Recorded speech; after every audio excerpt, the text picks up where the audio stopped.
Kur savienojas garšas, tur savienojas prieks. Svinēsim un gatavosim kopā īpašo TET Ziemassvētku kukulīti. Traukā sagatavojam miltus, pārliejam ar karstu ūdeni un maisām līdz iegūstam mannā putrai līdzīgu konsistenci. Tad uzglabājam leduskapī līdz nākamajai dienai. Nākamajā dienā traukā liekam miltus, raugu, ūdeni, tumšo iesala cukuru, sāli un iepriekš sagatavoto plaucējumu. Tad kārtīgi mīcam, visa ģimene. Tam seko īpašais svētku garšas savienojums, dzērvenes un apelsīna miziņa.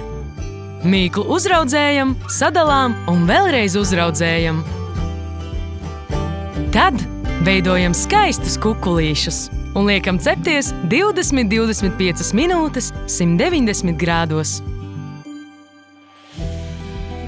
Kad Ziemassvētku kukulītis gatavs, liekam galdā un svinam.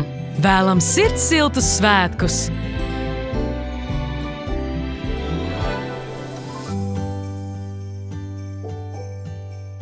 TET – stiprākais savienojums!